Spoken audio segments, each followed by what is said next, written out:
అంటే 299 ఒప్పుకోమంటాడా ఇదేనా 299 టీఎంసీ ఒప్పుకోవని మీ సూచననా?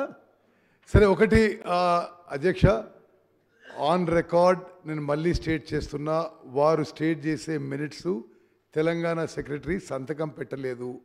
మా దృష్టికి రాగానే ఈ మినిట్స్ తప్పు, దీనికి కరెక్షన్ చేయడం చెప్పడం జరిగింది. గతంలో తెలంగాణలో ఎలక్షన్ జరిగే సమయంలో ఆనాటి ముఖ్యమంత్రి కార్యదర్శి, ఇరిగేషన్ కార్యదర్శి స్మితా సబర్వాల్ గారు కేంద్ర ప్రభుత్వానికి సూచనాప్రాయంగా నాగార్జున సాగర్ మరి కేఆర్ఎంబికి అప్పచెప్పడానికి ఒప్పుకున్నట్టుగా వారు రాసిన లేఖలో ఉంది. మేము ఏనాడు ఒప్పుకోలేదు, ఒప్పుకోబోము. కృష్ణారావు గారు. అధ్యక్ష అధ్యక్ష అధ్యక్ష అధ్యక్ష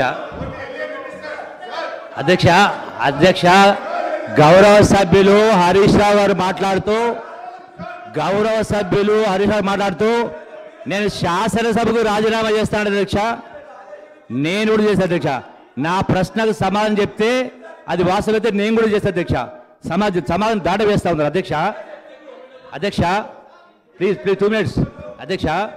ఇప్పుడు అశ్వత్థామ అతహ గారిని గట్టిగా మాట్లాడి కుంజరహ అంటే అర్థమే మారిపోతుంది. కృష్ణా జలాలకు సంబంధించి వారి ఛాలెంజ్ దేనిపైన? కృష్ణా జలాలకు సంబంధించి మేము అన్నీ సక్రమంగా చేసినాము, మేము తెలంగాణ రైత నష్టకారకం చేయలేని మాట మాట్లాడారు. సూటిగా సమాజం పడుతున్నారు. రెండే ప్రశ్నలు అధ్యక్ష, రెండే ప్రశ్నలు.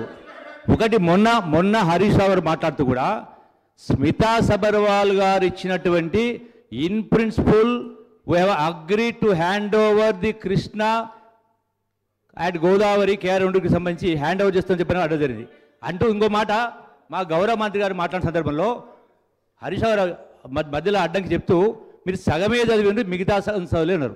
మిగతా సగం ఏంటి అధ్యక్ష? ప్రాసెస్ యాజ్ పర్ ప్రోటోకాల్ అన్నారు. అంటే in principle we have agreed at the process in protocol. అప్పటిదాకా మీరు సిఆర్పిఎఫ్ను పంపలేకుండా కింద అడగడం జరిగింది అధ్యక్ష. అన్నప్పుడు ప్రాసెస్ ఇన్ ప్రోటోకాల్ అంటే ఏంటి అధ్యక్ష?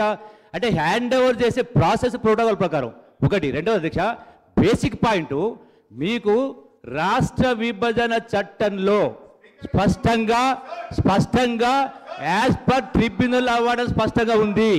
ట్రిబ్యునల్ అవార్డు N Block 811 ఉంది అన్నప్పుడు మీకు ఎవరు అధికారం ఇచ్చిండ్రు? 299 512 ఎవరు అధికారం ఇచ్చిండ్రు?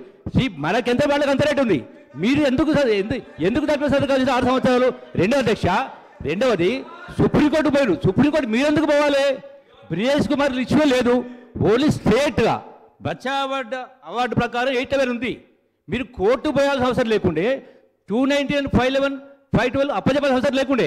మీరు ఫండమెంటల్ తప్పు చేసి వాళ్ళకు హక్కు కల్పించే పద్ధతిలో సర్కమ్స్టెన్షియల్ ఎవిడెన్స్ మీరు 6 సంవత్సరాలు సంతకాలు పెట్టిండ్రు. అంటే ఏ లెక్క ప్రకారం పెట్టిండ్రు? ఎందుకు పెట్టాల్సి వచ్చింది? దీన్ని దాట వేస్తూ మీరు హ్యాండ్ ఓవర్ చేసిందా, హ్యాండ్ ఓవర్ చేయలేదు. హ్యాండ్ ఓవర్ చేసింది ఇది ఉంది, అది రెండు ఉంది. అంటే ప్రధానంగా సుప్రీంకోర్టులో కూడా గతంలో బచావత్ ట్రిబ్యునల్ ఇచ్చిన అవార్డు పైన కర్ణాటక రాష్ట్రం సుప్రీంకోర్టు పోయింది. సుప్రీంకోర్టు కూడా N Block అలాట్మెంటే not even as per project wise కూడా యూటిలిటీ కన్సిడర్ చేయవద్దని స్పష్టంగా ఉంది అధ్యక్ష. మీరు ఇంత ఉన్నప్పుడు మీకు ఏం కొంప మురిగిందని చెప్పని మీరు సంతకాలు పెట్టిన వాళ్ళకు ఎందుకు పెట్టాల్సి వచ్చింది? ఏం జరిగింటే జరుగుతుండే. ఇది బేసిక్ పాయింట్. ఇది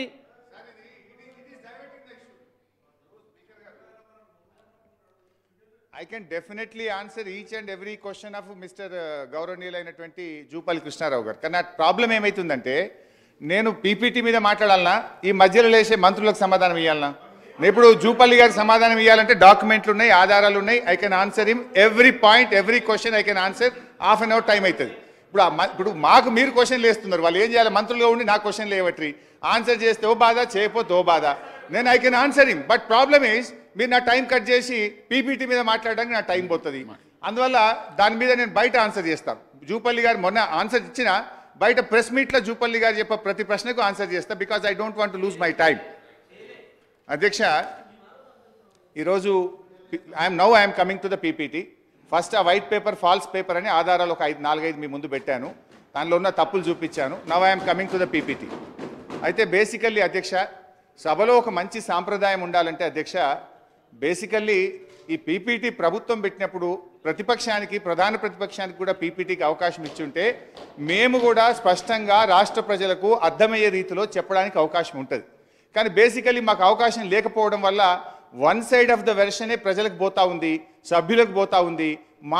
మా వెర్షన్ పోకపోవడం అనేది నిజంగా మాకు ఈ అవకాశం రాకపోవడం చాలా అన్యాయం, చాలా బాధాకరం. మా ప్రొటెస్ట్ను కూడా తెలియజేస్తూ అధ్యక్ష, గత 3-4 రోజుల నుంచి ఉత్తమన్న వారంటే నాకు కొంచెం చాలా గౌరవం, ఐ రెస్పెక్ట్ హిమ్. సో ఉత్తమన్న గారు గత 3 రోజుల నుంచి అసెంబ్లీకి కూడా రాకుండా, మిత్రమా ప్లీజ్ యూఆర్ న్యూ మెంబర్, కొంచెం వినన్నా నీకు కూడా అర్థమవుతుంది. అయితే గత 3-4 రోజుల నుంచి అన్న సభకు రాకుండా బాగా ప్రిపేర్ అయితే అద్భుతంగా ప్రిపేర్ అవుతున్నాడు. ఈ నీటిపారుదల రంగాన్ని చక్కగా ఆవిష్కరిస్తారని నేను ఆశపడ్డాను. కానీ అధ్యక్ష, వారి ప్రయత్నం ఎంతసేపు గత ప్రభుత్వం మీద బురద జల్లేటువంటి ప్రయత్నం ఎక్కువ కనబడ్డది, మా మీద బురద జల్లే ప్రయత్నం ఎక్కువ కనబడ్డది తప్ప భవిష్యత్ కార్యాచరణ విషయంలో దాని మీద ఒక లాస్ట్లో వారు పాసింగ్ రిమార్క్ చెప్పారు తప్ప ఒక రోడ్ మ్యాప్ ఇవ్వలేకపోయారనేటువంటిది నా అభిప్రాయం అధ్యక్ష. అయితే వారు చెప్పిన దాంట్లో చాలాసేపు మా మీద మా తప్పిదాలు ఎత్తి చూపడానికి చాలా కష్టపడ్డట్టుగా కనబడ్డది. బట్ నేనేమంటున్నా అంటే అధ్యక్ష, మరి గత 2004 నుంచి 14 దాకా మీరు కూడా మంత్రిగా ఉన్నారు, శాసనసభ్యుడిగా ఉన్నారు. గత ప్రభుత్వం చేసిన తప్పిదాలను, ఆ 2004 నుంచి 14 దాకా జరిగిన తప్పిదాలు కూడా ఈ పీపీటీలో నిజాలు ప్రజల ముందు పెట్టుంటే చాలా బాగుండేది అధ్యక్ష. అయితే ఎందుకంటున్నంటే అధ్యక్ష, గతంలో స్టార్ట్ చేసినటువంటి ప్రాణహిత చేవెళ్ల ప్రాజెక్టు ఆ రోజు జీవో నంబర్ 124 ద్వారా 17,825 కోట్లు మంజూరు చేశారు.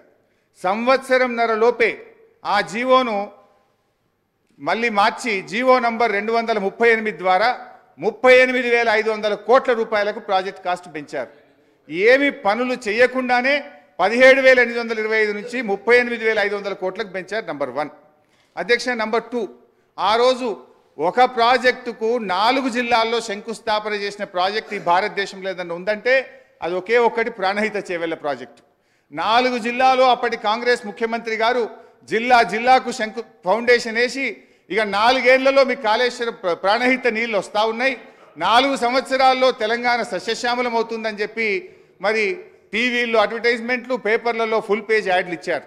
కానీ కరెక్ట్గా అధ్యక్ష, ఆనాటి కాంగ్రెస్ ప్రభుత్వం 4 ఏళ్ల తర్వాత నిజంగా ఎంత ఖర్చు పెట్టింది, ఎన్ని ఎకరాలకు నీళ్ళు ఇచ్చింది అని ఒక్కసారి మనం పరిశీలిస్తే అధ్యక్ష, 4 ఏళ్ళు 2007-8లో కొబ్బరికాయ కొట్టారు అధ్యక్ష. 2012 నాటికి ఒక్కసారి మనం చూస్తే ఆ రోజు ఆ ప్రభుత్వం ఖర్చు పెట్టింది 168 కోట్ల రూపాయలు మాత్రమే ఖర్చు పెట్టారు. అంటే 38,500 కోట్లలో 168 కోట్లు ఖర్చు పెట్టారు. మొబిలైజేషన్, అడ్వాన్స్ అండ్ సర్వేల పేరు మీద 1,426 కోట్ల రూపాయలు బిల్లులు లేపారు అధ్యక్ష. అంటే పనిచేసిన తక్కువ, సర్వే, మొబిలైజేషన్, అడ్వాన్స్ పేరు మీద ఎత్తిన బిల్లులు ఎక్కువ. ఈ విషయాన్ని కూడా గౌరవనీయులైనటువంటి మంత్రి గారు